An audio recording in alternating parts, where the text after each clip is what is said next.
deseando cerrar los pensamientos del apóstol Pablo aquí en relación a los judíos, la condenación a ellos como venimos desarrollando. Vamos a leer comenzando con versículo 17.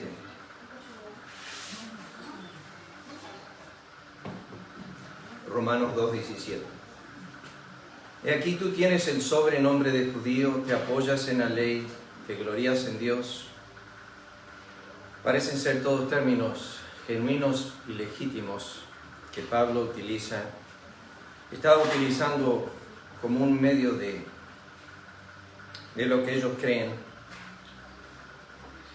Lo que él observa que esto es la actitud que ellos tienen. Recuerden que Pablo en capítulo 3 dice: hemos condenado a judíos y gentiles. Él no está diciendo que estas cosas son el sostén de la salvación de ellos. Ya lo vamos a ver más adelante. Como dice el pastor MacArthur, el apóstol Pablo no está desarrollando el tema de la salvación en los primeros capítulos de Romanos. Hasta el capítulo 3, versículo 21, está desarrollando el tema de condenación. Y que todos están condenados delante de Dios. Y por eso, una frase como te apoyas en la ley, que siempre me gustó, tantos escritores dicen, los judíos se apoyaban en la ley, pero no en el Dios de ella. Confiaban en lo que dijo Cristo en Juan capítulo 5, confiaban en Moisés y en la ley de Moisés, pero no confiaban en Cristo. Conoce su voluntad, esto va más profundo, porque Pablo sigue desarrollando un tema más profundo, y se conoce su voluntad, y de esto hay tanto en las Escrituras en cuanto a esta decisión. Pero ¿cuántos hombres han conocido su voluntad? Desde la eternidad pasada, en la creación de Satanás y los ángeles, conocedores de la voluntad de Dios, ellos transgredieron esa voluntad, pero luego Adán fue creado con el conocimiento de la voluntad específica de Dios en el huerto, lo que debía hacer y no hacer, lo que podía comer y no comer, transgredió esa voluntad. Caín supo la voluntad de Dios y tampoco hizo la voluntad de Dios, y así sucesivamente a través de las Escrituras. Pero no hay un pueblo que haya conocido la voluntad de Dios como Israel. Vuelvo a decir, el conocimiento de la voluntad de Dios no justifica el alma. El saber algo de parte de Dios y que Dios nos dé a conocer su voluntad a través de la palabra de Dios no significa que la hagamos. Israel es el ejemplo de todo esto. Un pueblo que conoció la voluntad de Dios más que cualquier otro pueblo, sin embargo, un pueblo que una gran parte de él está en el infierno con el conocimiento de la voluntad de Dios. E instruido por la ley apruebas lo mejor. Yo he entendido a través de los años estudiando la ley que es el medio que Dios nos da para el conocimiento del bien y del mal. Aparte de nuestra conciencia, las Escrituras nos indican lo que está bueno y lo que es malo. Dios le dijo: puesto delante de ti el bien y la vida, el mal y la muerte. Israel no hizo caso ni extendió su mano hacia el bien y la vida, sino que extendió su mano hacia el mal y la muerte. Pero esto fue declarado en Deuteronomio bajo la ley. Dios le había dado lo que era mejor. Miqueas capítulo 6 dice: Él te ha mostrado lo que es bueno. ¿Y qué pide Jehová Dios de ti? Israel siempre supo lo que es bueno. Oh, si hubieran atendido a mis mandamientos, entonces su paz hubiera sido como un río. Oh, que tuviesen tal corazón, que me temiesen a mí y guardasen mis mandamientos todos los días de su vida, para que le vaya bien a ellos y a sus hijos para siempre. Nunca se aparte de tu boca este libro de la ley, sino que meditarás en él de día y noche, para que te vaya bien, para que todo lo que hagas seas prosperado. Dios había revelado su voluntad, había revelado lo que es mejor. Sin embargo, no fueron bajo ese camino. O sea, estamos hablando de privilegios sin número. Pablo cita 9. Cita 1 en el capítulo 3, versículo 1. Tienes la palabra de Dios. Y luego los otros 8 los citan en el capítulo 9 de Romanos. Privilegios y ventajas que tenían Israel como nación. A que mucho les dado, Lucas 12, 48, mucho se le demandará. Eso lo sabemos. Y luego desarrollamos esta frase, versículo 19, confías. Una confianza no buena, como la de Lucas 18, donde Jesús habló acerca de dos hombres que subieron al templo y habló acerca de los que confían en sí mismos como justos. Y acá tenemos esta idea detrás de la confianza. Yo leí un sinnúmero de textos de lo que los hombres confían, desde sus corazones, sus bienes, sus riquezas, su fuerza, su sabiduría, sus ciudades, sus tierras. La lista en las Escrituras es larguísima de lo que los hombres confían. No sé cuál es tu confianza. La de Israel, confías en... Y hablamos de la iglesia de la Odisea. Tú dices que eres esto, que no tienes necesidad de nada, que eres rica, que no tienes necesidad de nada. Había dos iglesias en la iglesia primitiva marcadas por el Señor. Una iglesia pobre, la iglesia de Esmirna, pero tú eres rico, dijo Cristo. Y una iglesia rica, a la cual Cristo dijo, pero tú eres pobre. Entonces teníamos una iglesia de Esmirna que era una iglesia pobre pero rica, y una iglesia de la Odisea que era rica pero era pobre. Porque Cristo dice a ella, tú dices esto de ti mismo, pero no sabes que tú eres. Y la diferencia entre lo que yo digo de mí mismo y lo que soy es un abismo impresionante. Lo que soy lo conoce el Señor. Lo que yo digo lo conocen los hombres. Lo que yo digo de mí mismo no es la verdad. Lo que Dios sabe de mí, eso es la verdad. Lo que yo quiero hacer creer a la gente, que lo digo de mis labios para afuera, que soy como el Jacob que se presenta delante de Isaac, y Jacob tiene un conflicto, Isaac tiene un conflicto con su hijo, porque escucha la voz de Jacob y le dice, soy yo, tu hijo Esaú. Y Isaac dice, ¿cómo conseguiste la presa tan rápido? Y dice, Jehová me la dio.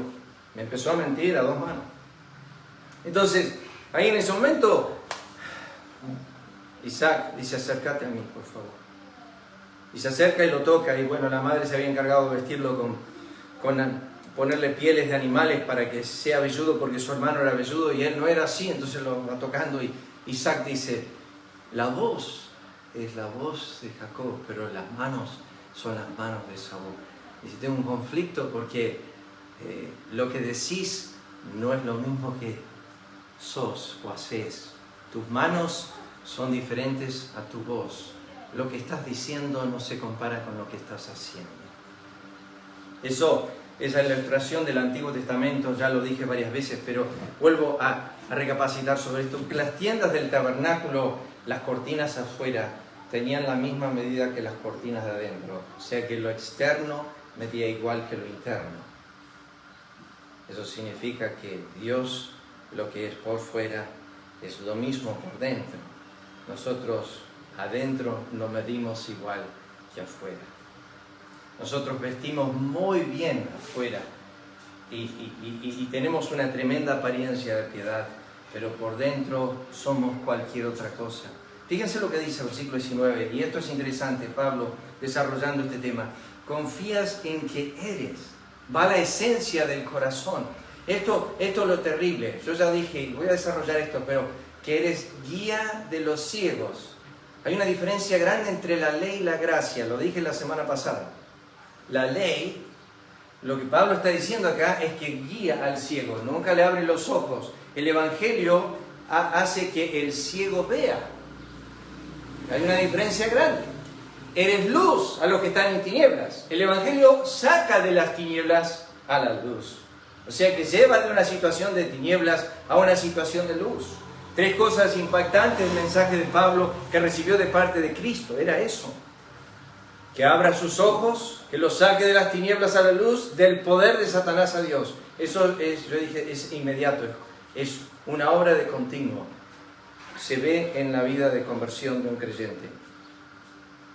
Ahora fíjense, yo quiero desarrollar esta frase. Así que quiero que simplemente tengan un poco de paciencia con esta frase. Déjenme ir a la nota acerca de esto. Quiero que noten esto que dice, eres guía de los ciegos luz de los que están en tinieblas, instructor de los indoctos, maestro de los niños. La palabra instructor es la palabra griega para pedagogía. Entonces Pablo está diciendo instructor de los ignorantes, instructor de los necios, como si Israel fuese muy sabio. Eso por un lado. Después dice maestro de los niños. La palabra que utiliza Pablo para niños es la palabra que significa que todavía no saben hablar. O sea que todavía no han aprendido a expresarse. Tenemos 2 nietas que el Señor nos ha dado que son preciosas.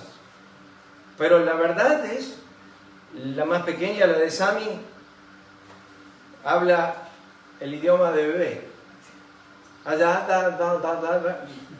Y no, se ríe, qué lindo, pero sería tristísimo si ese lo dice a los 20 años. Es lindo ahora. Estamos esperando que de ahí salga alguna palabra. Bueno, Pablo dice que los judíos, dice en versículo 20, maestro a los que no saben hablar, y que tienes en la ley la forma de la ciencia y de la verdad. Si hay algo que nos hace orgullosos, es todos estos títulos que Israel creía poseer y tener.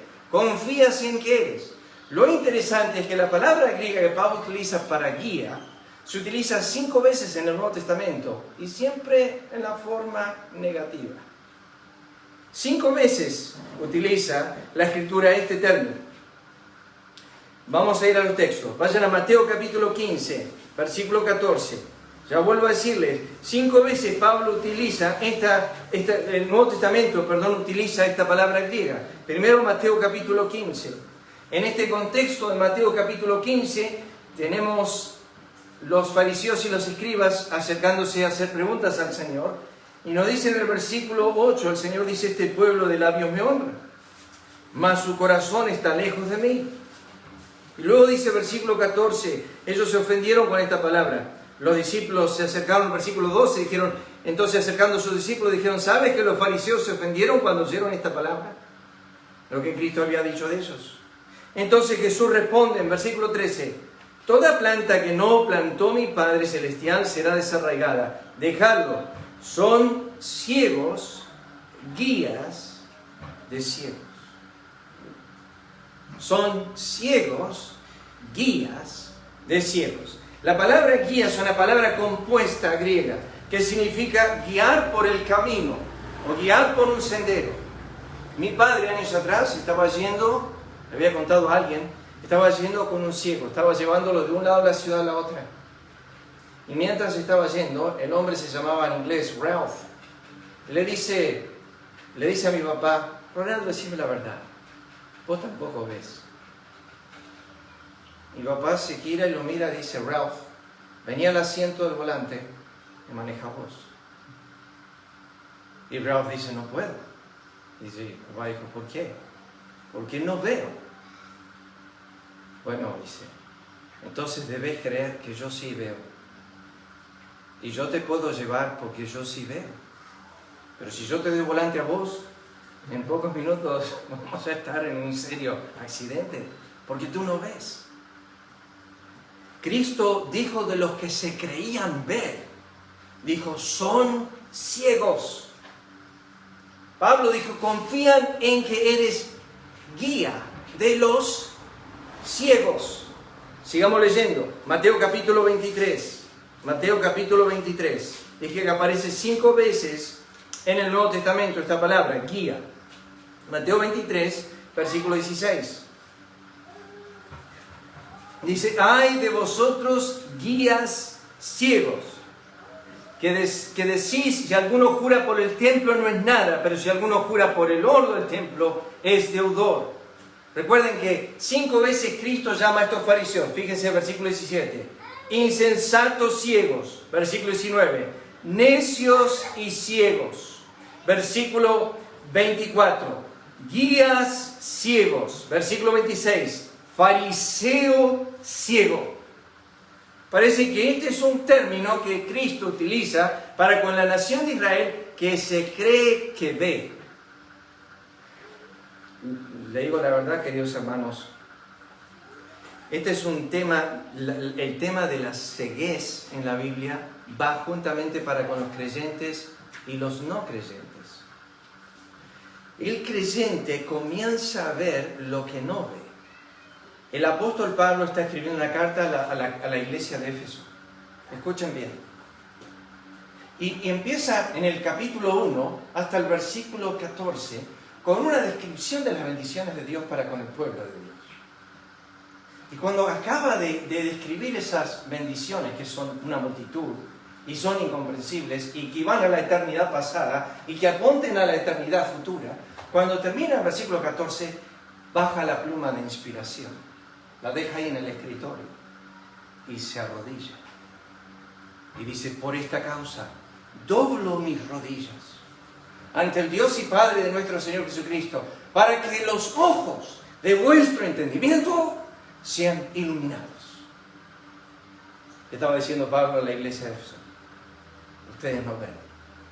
Lo que yo estoy escribiendo ahora, ustedes primeramente no lo sabían. Pero aunque yo se los diga, no lo entienden. Aunque yo se los diga, no lo comprenden.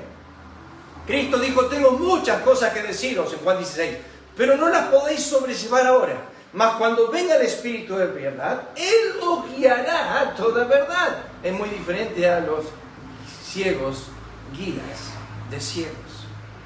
Ahora, si tú eres ciego, ¿puedes guiar a alguien? ¿Has probado eso alguna vez? ¿Has probado cerrar los ojos? Yo no me imagino lo que es perder la visión. Hace unos años atrás, en la iglesia de Seiza, teníamos una mujer que del día a la noche se volvió ciega. Y yo la estaba llevando al hospital en Santa Lucía, en Capital, y la llevaba una vez por semana. Y le hicieron 3 trasplantes de córnea y un montón de trabajos para ver si podían volver la visión. Ella tenía 40 años, había tenido una glaucoma severa.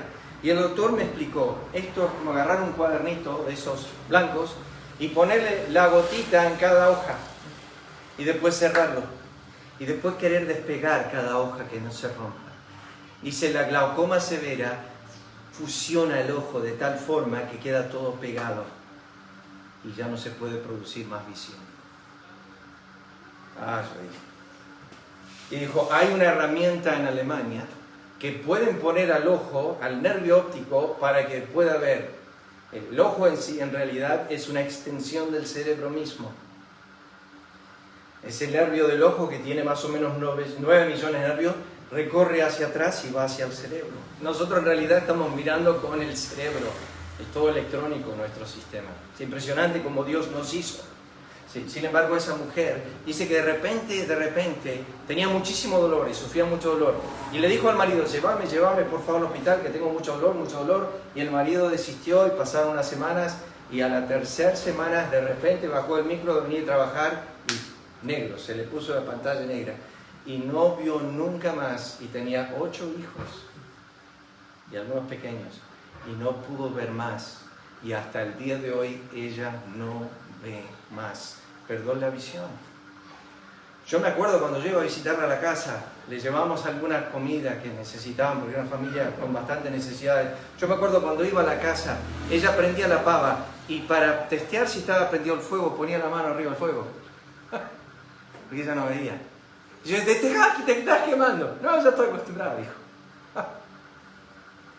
Ella ahora veía a través de lo que era sensible, o sea, testeaba todo a través de su mano.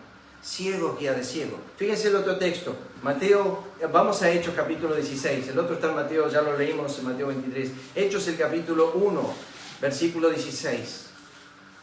Dije que esta palabra, guía, que está en el Nuevo Testamento, está utilizada de una forma negativa siempre. Hechos 1:16.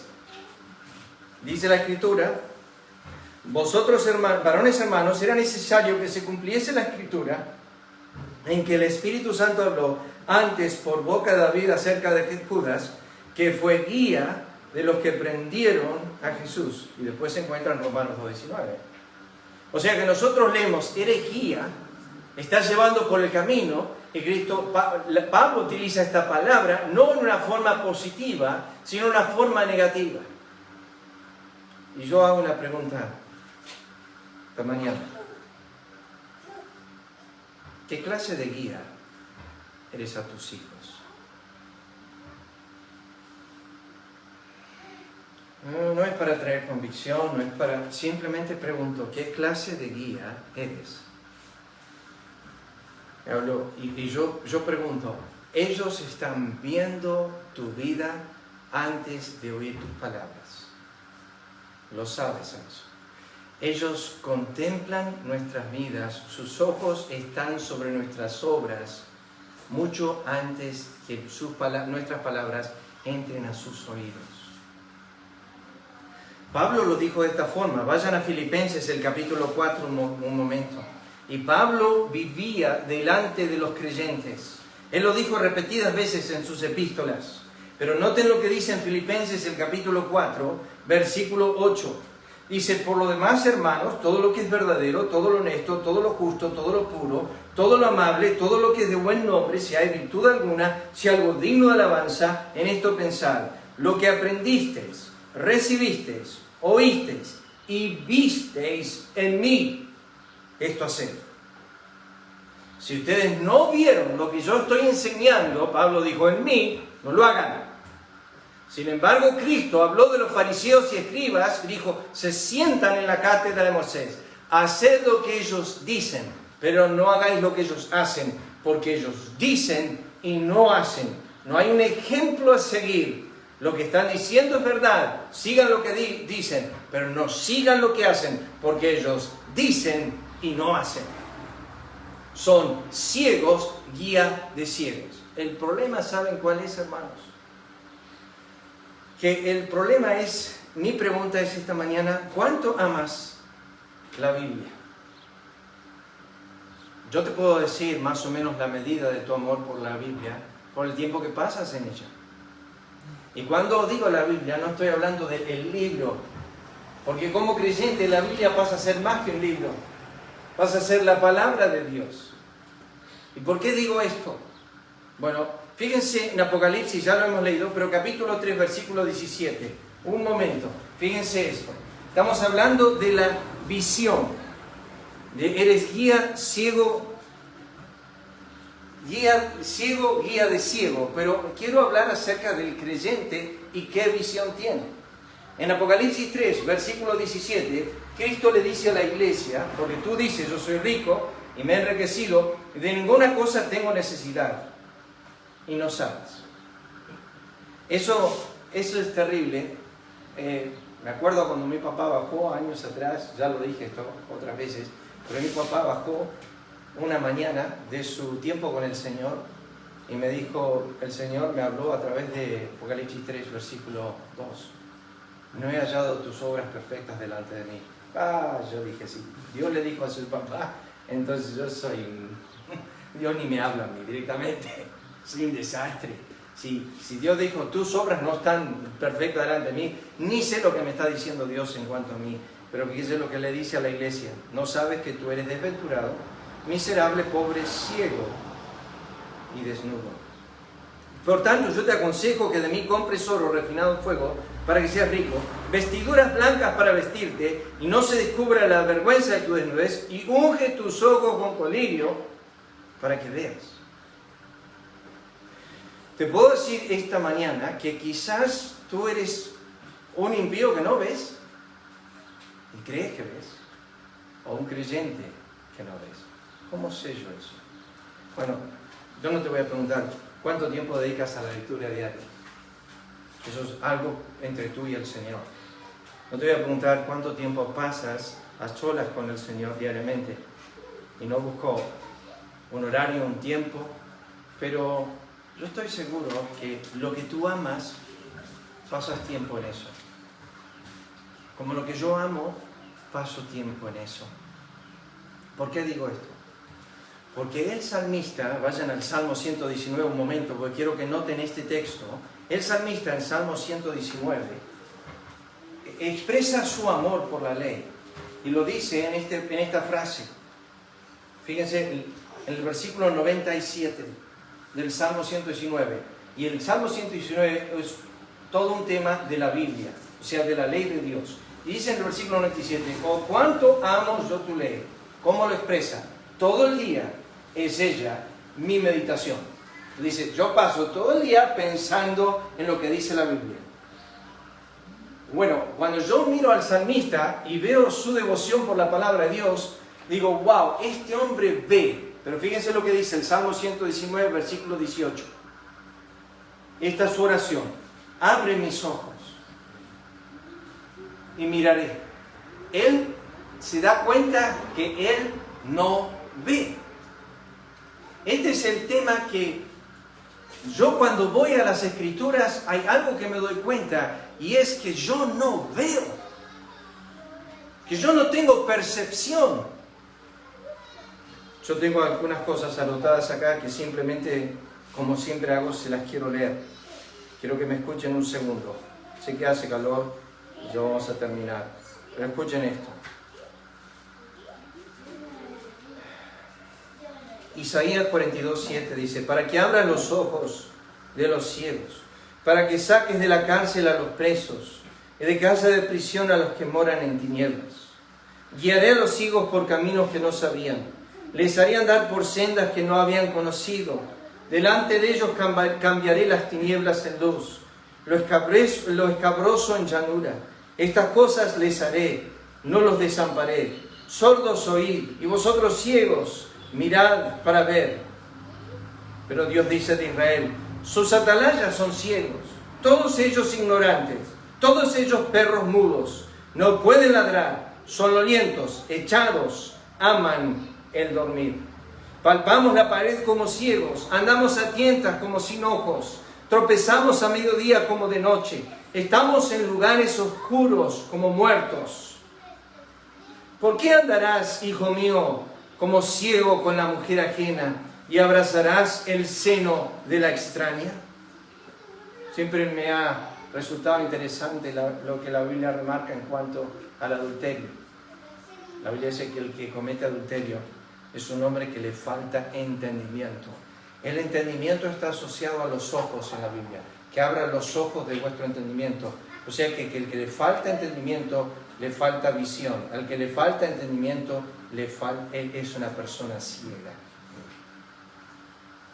La Biblia dice: ¿por qué, hijo mío, andarás ciego con la mujer ajena y abrazarás el seno de la extraña? Proverbios 6 dice: el que comete adulterio tiene falta de entendimiento. Sí, hay falta de luz, hay falta de visión. ¿Visión de qué? De todo el desastre que voy a hacer, de todo lo que voy a pagar por esto que estoy haciendo ahora. Este minuto de placer me va a costar una vida de consecuencias. El de David. David comete el adulterio con Betsabé y pierde 4 hijos a la muerte por causa de su pecado. Es difamado, causa que el nombre de Dios sea blasfemado, y cuando pone en balanza todo lo que perdió y todo lo que salió, un momento de placer, es falta de entendimiento, es estar ciego, es entrar en una circunstancia sin comprensión. Es lo que dice la Escritura. Están ciegos. Siempre medité sobre el Salmo 73 de Asaf en esto. Siempre me ha hecho pensar, Asaf dijo esto. Él habla mal de Dios en todo el pasaje hasta el versículo 15. El versículo 16 dice: cuando pensé en esto era dura cosa para mí, hasta que entrando en el santuario de Dios, comprendí el fin de ellos. Quiero pausar aquí un segundo, hermanos. Asaf comenzó a ver cuando se acercó a Dios.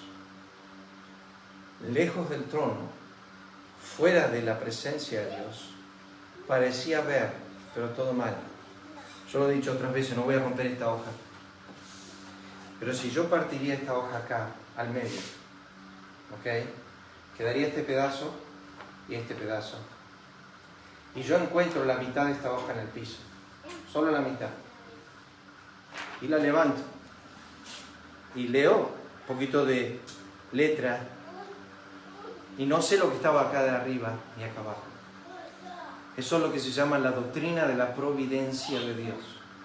Nosotros estamos siempre viendo la parte del medio. No vemos su intención desde el principio hasta el final. Solo vemos su obra del medio. Providencia se llama. Y nosotros juzgamos a Dios por lo que vemos ahora, pero no por lo que él es, por qué empezó a hacer esto, ni hasta dónde va con el tema. Nosotros no sabemos qué está haciendo Dios desde el principio al final. Nosotros miramos a un impío y cómo Dios lo prospera y le da 70 años de bien, y sus hijos se crían y sus nietos se crían y les va bien, nunca le va mal y nunca tiene enfermedad, no le viene ninguna leucemia, todo. Y decimos, ¿por qué Dios le da tanto al impío? Mirá este justo, ya perdió 2 hijos, ya perdió 3 hijos. Me acuerdo cuando Adoniram Jackson fue a predicar a Birmania, llegó ahí, no estuvo unos meses que se le muere su primer hijo. Le nace otro hijo y estuvo 6 meses al lado de la tumba llorando a su hijo. Y cuando le nace el otro hijo, le dijeron, nació tu hijo, se puso contento, le volvió el ánimo al cuerpo y 3 semanas más tarde se le muere. Y decís, ¿qué pasa, Dios? ¿Qué estás haciendo? Tu siervo recién está saliendo de esta angustia y lo vuelves a angustiar. No se entiende lo que estás haciendo. ¿Cómo puedes hacer que tu siervo que te está sirviendo en Birmania esté sufriendo tanto? Adoniram mira hacia atrás como José y dice, vosotros pensasteis esto para mal, pero Dios lo encaminó para bien, para hacer lo que vemos hoy. Yo no lo veía en el momento. Es como dijo Cristo, Pedro, lo que hago ahora no lo entiendes, mas lo entenderás después. Eso es providencia. Yo estoy moviendo ahora mi mano en tu vida y tú no comprendes lo que estoy haciendo. No trates de entenderlo. Confía en mí. Meses más tarde, años más tarde, vas a entender lo que yo estoy haciendo. Mi obra. Porque estamos ciegos. No vemos lo que Dios hace. Asaf dijo, hasta que entrando en el santuario comprendí el fin de ellos. Asaf dijo, ¿de qué importa que Dios le dé 70 años de vida a un impío? Si el momento que entran a la eternidad sin Cristo, sin Dios, sin esperanza, eso lo tienen el resto de la eternidad. Van a perder todo, van a sufrir eternamente. ¿Cuántas veces has ido a un entierro? Lamento que tengamos tan poco tiempo y lamento que hace tanto calor, pero déjenme decirles esto. Yo he estado en tantos entierros, no sé qué decir a la gente.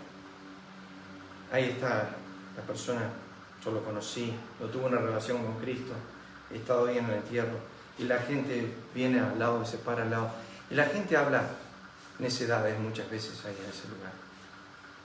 Ah, pero se lo ve bien. Yo digo, está muerto. No se lo ve bien.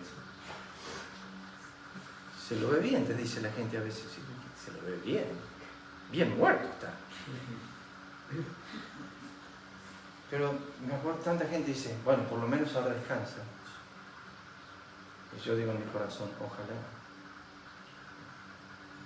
Pero la Biblia dice que los impíos no tendrán más descanso. El único descanso que tenían era en la vida. Como dijo Spurgeon, el único cielo que el impío va a tener es la tierra. El único infierno que el justo va a tener es la tierra. Y ahí están, mirando a una persona, hablan de su necedad, hablan de su falta de entendimiento y dicen, está descansando. Y está en un tormento, en una llama, está consumiendo, está diciendo, alguien venga a sacarme esto, alguien vaya a hablar a mi tía, a mi primo, a mi papá, a mi mamá, mis hermanos, como dice Lucas 16, alguien vaya a hablarles de Cristo, por favor, no quiero que vengan a este lugar, no se lo deseo a ninguno de mis familiares. Si pudiésemos oír la voz del infierno, como dijo el presidente de los Ejército de Salvación, yo colgaría a mis estudiantes sobre el infierno 24 horas y que escuchen los gritos y que escuchen los llantos y después nunca más dejarían de predicar a Cristo y al crucificado. Yo quisiera que cuelguen en el infierno y yo he dicho tantas veces esto, el horror de pensar que el mejor lugar para poner a un estudiante de instituto bíblico es colgarlo sobre las llamas eternas y escuchar los gritos de las almas y decir, wow, ahí sí se ve la ira de Dios. Pero hay un lugar peor que eso, más terrible que ver un alma justamente condenada por Dios, es llevarlo a la cruz de Cristo y mirar al inocente Cordero sufriendo la misma ira, siendo eternamente justo. Y cuando el alma ve ese horror del Calvario, ahí su su corazón comienza a hablar de Cristo como nunca. Ahí ve la verdadera contemplación de un Dios airado con un inocente cordero. ¿Y qué mal ha hecho este? No es por su mal, es por tu mal. Está tomando tu lugar. Está en tu lugar. Déjenme terminar con esto, hermanos. Job no veía hasta que se acercó Jehová.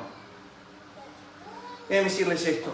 Job pensaba que veía todo lo que Dios estaba haciendo en su vida. Hasta que apareció Dios, le hizo más o menos 90 preguntas. Y Job dijo, ahora mis ojos te ven. Ahora veo tu esencia. No me importa lo que has hecho en mi casa. No voy a preguntar dónde están mis hijos. Nada de eso. Ahora mis ojos te ven y me aborrezco. Ahora estaba viendo. Y termino con esto esta mañana, hermanos. En Mateo 17 dice que una nube bajó del cielo y cubrió a Moisés, Elías y a Jesús. ¿Se acuerdan qué tipo de nube era? La Biblia dice que era una nube de luz, no de oscuridad. Encandiló a los discípulos y no pudieron ver por la luz. Nosotros empezamos a ver a Dios cuando somos encandilados por su gloria. Nos volvemos ciegos como Pablo en el momento necesario, porque esa ceguez nos muestra que fuimos siempre así. Y desde ese momento en adelante empieza a abrir las escamas de nuestros ojos y nos empieza a ver. No es tinieblas que no nos hace ver. Como creyentes, la luz de la gloria de Dios y su resplandor que nos ciega. Y cuanto más cerca estás a Dios, en realidad te digo algo, menos ves. Y cuando Dios comienza a abrirte entendimiento, más ves de Él, más ves de ti. Es una doble visión. Ves la gloria de Dios y ves la porquería que tú eres. Es muy necesario eso. Son ciegos, guías de ciegos. Son ciegos, guías de ciegos.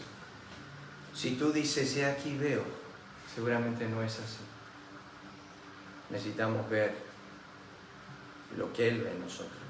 Por eso Eliú dijo a Job, deberías orar esto, enséñame tú lo que yo no veo. Enséñame tú lo que yo no veo. Necesito orar eso todos los días. Enséñame tú lo que yo no veo. Vamos a orar. Padre, gracias por esta mañana. Gracias por poder estar ante tu palabra. Deseamos que tú sigas obrando en nuestros corazones y hablándonos a través de ella. Fortalece a tu pueblo, edifica a tu pueblo. Cualquiera sea tu obra en nuestros corazones, seguimos orando que tú la hagas por tu Espíritu. Ayúdanos, oh Dios, a saber si, como el salmista, necesitamos orar, abre mis ojos y miraré las maravillas de tu ley. O como Eliú, enséñame tú, oh Dios, lo que yo no veo. O como el salmista, que dijo, dame entendimiento. Nuestro Dios, tú abriste los ojos de los ciegos a través de Cristo, y cuando camino a Emaús, los discípulos no lo reconocieron hasta que le abriste el entendimiento para que comprendiesen. Es por tu poder, por tu gracia que nosotros podemos ver. Si la visión física es tuya, cuanto más la visión espiritual. Pedimos ahora, Padre, tu bendición, en el nombre de Cristo. Amén.